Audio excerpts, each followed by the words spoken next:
बिस्मिल्लाहिर्रहमानिर्रहीम अस्सलामुअलैकुम and welcome to फिजियोपियर। आज के वीडियो में हम करेक्ट टेक्निक के ऊपर बात करेंगे। जब भी लोग सीढ़ियाँ चढ़ते और उतरते हैं तो अक्सर उनके नी में पेन की शिकायत होती है, तो वो क्यों होती है, इसकी रीज़न्स क्या हैं, और सही टेक्निक के हवाले से बात करूँगी कि सीढ़ियाँ कैसे चढ़नी चाहिए और उतरनी चाहिए जिससे हमारे नीज़ के ऊपर कम से कम प्रेशर पड़ेगा और पेन भी कम होगी। तो अक्सर सिर्फ एल्डरली पीपल में नहीं, जिन लोगों को ऑस्टियोआर्थराइटिस का मसला होता है उनमें भी नी पेन जो है वो बहुत कॉमन है, और लोग स्टेयर्स जो है वो चढ़ते और उतरते वक्त बहुत घबराते हैं क्योंकि उससे नी पेन जो है वो ज़्यादा हो जाती है। तो असल में इसके 3 कॉमन जो है वो मिस्टेक्स हैं, 3 वजूहात हैं जिनकी वजह से नी पेन जो है वो ज़्यादा हो जाती है। जब भी सीढ़ियाँ चढ़ते हैं तो प्रेशर नी के ऊपर ज़्यादा आता है। नी जॉइंट एक छोटा जॉइंट है as compare to hip joint, तो और इसके ऊपर जब स्टेयर्स चढ़ रहे होते हैं या उतर रहे होते हैं तो उसके ऊपर प्रेशर ज़्यादा आ जाता है। ज़्यादा क्यों आता है? क्योंकि वेट शिफ्टिंग सही नहीं होती, प्रॉपर वेट शिफ्टिंग नहीं होती। इसके अलावा आप उन मसल्स को एक्टिवेट नहीं करते जिनकी वजह से जो है आपकी नी को सपोर्ट मिल रही होती है।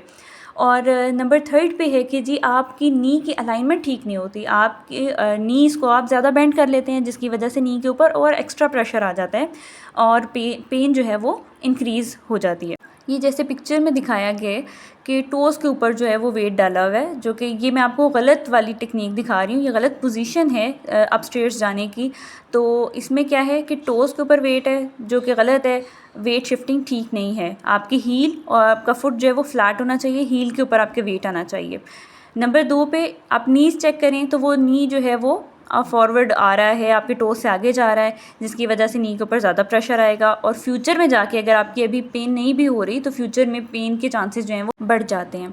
तो करेक्ट टेक्निक आपने कैसे करनी है, आपने हमेशा जब भी आपने अपस्टेयर्स जाना है तो आपने अपना फुट जो है वो फ्लैट रखना है, हील भी आपकी स्टेयर्स को टच करनी चाहिए ताकि आपका वेट जो है वो पूरे फुट के ऊपर शिफ्ट होगा। नंबर 2 पे आपने अपने नी को बिल्कुल अपने एंकल जॉइंट के ऊपर रखना है, स्ट्रेट रखना है, इससे नी के ऊपर प्रेशर कम आएगा। नंबर 3 पे आपने फॉरवर्ड बेंडिंग करनी है, हल्की सी बेंडिंग करनी है ताकि आपके हिप जॉइंट के ऊपर लोड हो। आपका हिप जॉइंट जो है वो कंपैरेटिवली बड़ा जॉइंट है एज़ कम्पेयर टू नी, तो आपके अगर और हमारे जो ग्लूट मसल होते हैं, जो आपके हिप के बैक साइड के मसल होते हैं, वो सपोर्ट कर रहे होते हैं नी जॉइंट को। लेकिन अगर आप बिल्कुल स्ट्रेट अपनी बैक रख के ऊपर जाते हैं तो सारा का सारा प्रेशर आपकी नी पे पड़ता है, आपके एंकल पे पड़ता है और इवन आपके बैक मसल्स पे भी पड़ता है। तो अगर आप नी पेन से बचना चाहते हैं तो आपकी स्ट्रेटजी यही होनी चाहिए कि फुट फ्लैट हो, नी स्ट्रेट हो और आपकी कमर हल्की सी बेंडेड हो। और इसके साथ अगर आप एक छोटी सी एक्सरसाइज भी कर लें बिफोर गोइंग अप स्टेयर्स और कमिंग डाउन स्टेयर्स तो ये बहुत ही ज़्यादा अच्छी बात हो जाएगी, बहुत इफ़ेक्टिव है।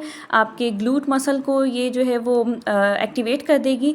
आपने करना ये है कि अगर आपने स्टेयर्स क्लाइंब करनी है तो आपने 10 to 15 टाइम्स आप एबडक्शन कर लें, हिप एबडक्शन कर लेंगे, तो इससे आपके ग्लूट मसल जो है वो एक्टिवेट हो जाएंगे और आपकी नी को बहुत अच्छी सपोर्ट जो है वो प्रोवाइड कर देंगे। स्ट्रिंग के साथ या वेट के साथ करने की ज़रूरत नहीं है, आप वॉल की सपोर्ट लेके या चेयर की सपोर्ट लेके जस्ट अपनी विदाउट रेजिस्टेंस भी आप अगर एबडक्शन करेंगे तो दैट इज़ इनफ। इसी तरह डाउन स्टेयर्स आते हुए भी आपने यही ख्याल रखना है कि आप का फुट जो है वो फ्लैट हो, हल्की सी कमर आपने बेंडेड रखनी है ताकि लोड जो है वो ज़्यादा आपके हिप जॉइंट के ऊपर आए और आपका नी जॉइंट जो है वो प्रेशर से बच जाएगा। Now this is the correct way to go up stairs. ये बिल्कुल ठीक पोस्चर है इनका, बिल्कुल स्ट्रेट है, इनका नी टोज़ के ऊपर आ रहा है और बैक देखें आप बेंडेड है। इस तरीके से अगर आप जाएंगे तो आप फ्यूचर में भी नी पेन से बच जाएंगे। अब इन आंटी के बारे में आप मुझे बताएंगे अपने कमेंट में कि ये ठीक से स्टेयर्स चढ़ रही हैं या नहीं।